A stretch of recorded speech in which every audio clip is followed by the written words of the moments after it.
আপনারা দেখছেন বাস্তব উপস্থাপন। আমি রাজীব। গুজব সমাজে আতঙ্ক ছড়ায়, সত্য মানুষকে সচেতন করে। সুপ্রভাত।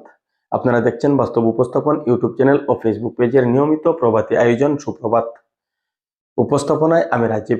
আজ শুক্রবার 6 মার্চ 2026 খ্রিস্টাব্দ, 22 ফাল্গুন 1432 বঙ্গাব্দ।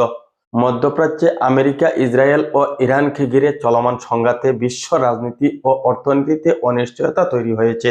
এর প্রভাব জ্বালানি তেলের বাজারে পড়তে পারে এমন আশঙ্কায় বিশ্বের অনেক দেশের মতো আমাদের দেশেও কিছুটা উদ্বেগ দেখা দিয়েছে। এই প্রেক্ষাপটে কাছাড় জেলার কিছু পেট্রোল পাম্পে অতিরিক্ত ভিড় লক্ষ্য করা গেছে। সম্ভাব্য মূল্যবৃদ্ধি বা সংকটের আশঙ্কায় অনেক মানুষ মোটরসাইকেল, গাড়ি ও হাতে ঝাড়িকেন নিয়ে জ্বালানি সংগ্রহ করতে পেট্রোল পাম্পে ভিড় করছেন।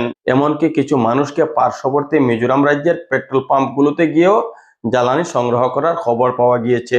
তবে এই বিষয়ে কাছাড়ের জেলা প্রশাসন স্পষ্টভাবে জানিয়েছেন, জেলায় পেট্রোল ও ডিজেলের কোনো ঘাটতি নেই। জেলা খাদ্য আবন্টন ও ভোক্তা বিষয়ক বিভাগের দফতরের মতে কাছাড় জুড়ে পর্যাপ্ত জ্বালানি মজুদ রয়েছে এবং সরবরাহ স্বাভাবিক রয়েছে।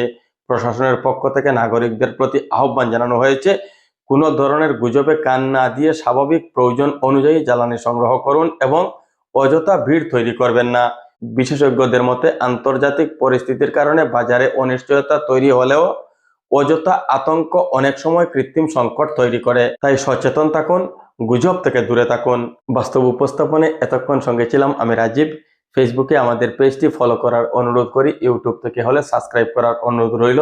লাইক, শেয়ার ও কমেন্টের মাধ্যমে আমাদেরকে উৎসাহিত করবেন। সবাইকে আবারও সুপ্রভাত।